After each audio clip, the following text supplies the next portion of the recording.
Good afternoon, ladies and gentlemen. I'm happy that I'm not a pilot. I could not keep track of those data and a lot of nitty-gritty things. Anyway, thank you very much and welcome to Manila. Thank you for boosting our tourism. I hope you will see some places and enjoy your stay here. I'm about to talk about the risk of gray charters. Actually, gray charters seems to be a misnomer because gray seems to be like you are partially in, partially out, but there's no gray area in legality as far as what is legal is concerned. No? So what is not legal is illegal, no? And we will not be allowing it. So can we go to the first slide? The CAB regulates both the domestic and international charters in the Philippines. The CAB is called the Civil Aeronautics Board, and it regulates the economic aspect of civil aviation in the Philippines.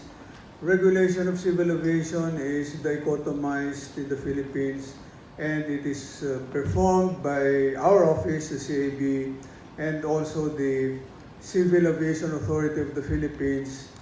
Our office regulates the economic aspect, the CAAP regulates the safety aspect. It's a much bigger agency than ours. So the next slide would be Declaration of Policies. Republic Act 776, which is our charter, upholds the development of aviation because you and I know that it is the main driver of the economy. It promotes convenience, it connects your country, my country, to the major markets of the world. And the policy, our charter also requires that the highest degree of safety must be upheld in the operation of air services. No? So, non-scheduled air transport services, if you can go to the next slide. There's a curious definition, no? Like the ICAO defines scheduled services in one way, and then it defines non-scheduled services in a curious way by saying all services which are not like the above or which are not scheduled are non-scheduled. So it's interesting. Huh? Anyway, non-scheduled services covers some permutations. Like for example, in the Philippines, we have what we call a liberal charter program. This kind of service is akin to a regular service except that it is seasonal. But unlike the traditional charters, they are not allowed to advertise, they are not allowed to sell individual tickets because they are only suppletory to a regular service. But regular charters in the Philippines, they are allowed to advertise and sell individual tickets. We have the ad hoc charters, we have the air taxi, which is available on demand. But I think the distinctive feature between non-scheduled and unscheduled is that for example, the traditional non-scheduled charters, you would engage the entire aircraft or part of the aircraft for the service. And for air taxi, it is available on demand. Next slide. I'm having difficulty seeing this. Oh, air taxi. So an air taxi operator would be a person utilizing small aircraft, as I mentioned earlier, for individual service within the Philippines.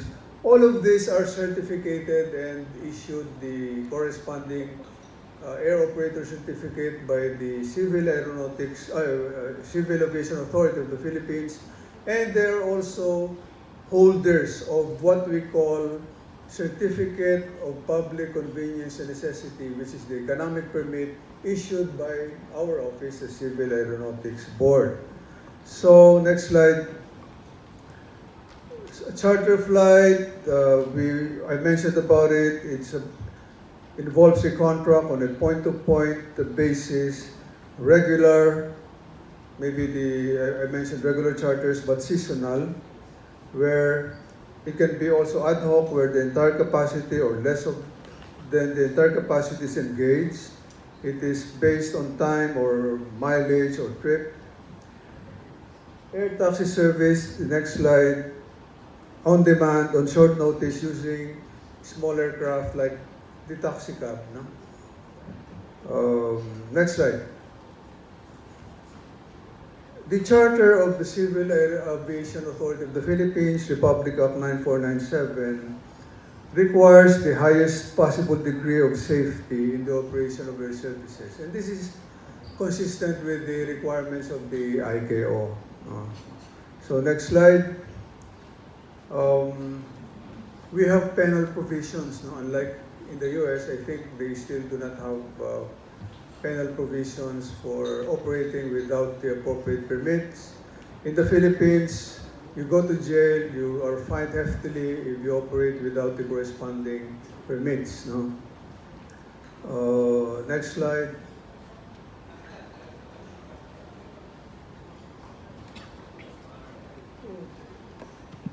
Seven, 776. Sorry.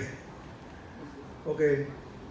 The Charter of the Civil Aeronautics Board, this Republic Act 776, it also punishes, no, penalizes operations without the requisite permit. It requires the highest possible degree of safety also. And it says, no person shall engage in air commerce unless there is in force a permit issued by the board. Is the screen correct? I could not look back. Next slide, Dynamic Regulation number 11. As I mentioned earlier about liberal charter, in recent years we liberalized the charters in the Philippines because we recognize its value in developing services. It is key to the development of Clark Airport, which is now a significant airport in the Philippines, thanks to the liberal charter program that allowed Tiger Airways, Thai Air Asia to operate there extra bilaterally over and above the limits of the bilateral agreements on a regular basis. We call it a quasi-regular service. No? But having said that, it doesn't mean that the standards, safety standards for charters are relaxed. No? Of course, the AOC, the insurance and everything, it's only the entry and exit into the market that has been opened, but the safety standards remain intact. Next slide. Requirements, of course, the requirements, among others, would be the insurance coverage to promote the welfare of the passengers. No? If you are injured, and then of course the audited financial statements. The CAB looks into the financial capability of the airline. No? We would not allow an airline that do not have the proper capitalization, because our goal is to assure that airlines can be stable, can be efficient, can be reliable, and can sustain their operations. No? Next slide. Another requirement in line with the safety standards would be the AOC, the Air Operating Certificate. This requires very stringent standards in aircraft maintenance. This is issued by the Civil Aviation Authority of the Philippines. Aircraft maintenance, flight operations, ground operations, crew training, crew experience. The pilots are certified every 6 months. They're required to have at least 1,200 flying hours. So it's quite tough, no? Next slide. Requirements.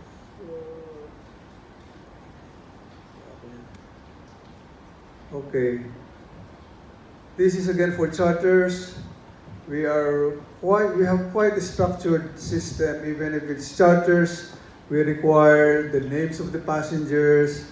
We require a summary of the information, the contracts, and even the tariffs. No? We are one of the few countries that still approves tariffs. So we come to the next slide would be about. Okay, we have quite a significant amount of charters in the Philippines. Some of them are what's this? Regular charters. Some are ad hoc charters. And we have a total in 2019 of 1,066. Quite a number of them. Next slide, please. And these are the most prolific charter operators in the Philippines.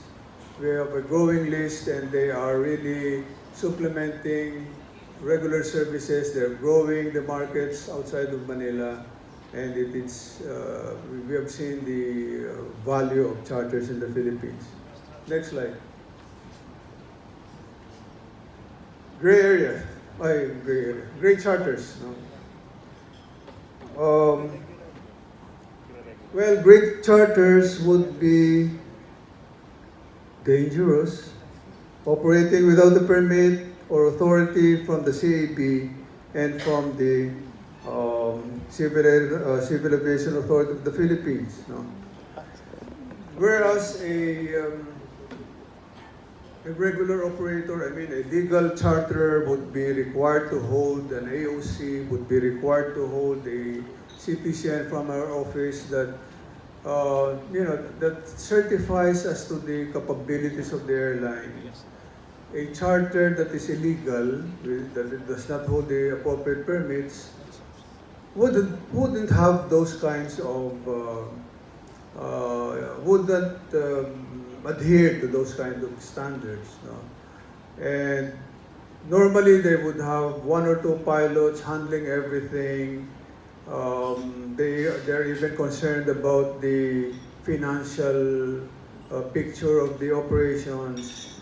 No, so this is something that we should be mindful, and unfortunately we do not have data in the Philippines that I can gather on short notice about the prevalence of illegal charters in the Philippines. No, actually, at the vanguard of this effort to curb, we have heard some incidents of illegal charters, and what we did in the few instances that we have come across them was to engage the National Bureau of Investigation, but honestly, nothing has come out of it yet. No? So maybe that's an indication that it's not that prevalent, maybe in the far-flung airports of the Philippines. No? Next slide. Okay, they do not have insurance. Of course, they do not have AOCs, no regulatory oversight, unsafe and unsecure because they do not have a CPCN, they do not have an AOC, and they do not meet the technical and operational and financial requirements. No?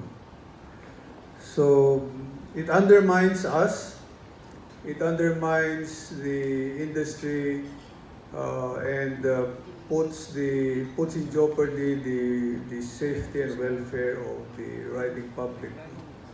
So I think this is something that we should focus our attention on. I think in the US there's a plan to legislate a penal sanction for gray charters. And I think they're also having some issues with gray charters. And to think that the US presumably has a more effective enforcement resources and system, still they encounter these problems. So this is something that maybe we can call it a gnawing issue, or maybe not that prevalent in the Philippines, but it is dangerous in the sense that it can really put us in danger of, not having insurance, not having proper adherence to standards. So maybe that's all. Thank you for allowing me to bore you this afternoon. Thank you very much. Thank you so much, Executive Director Arcilio.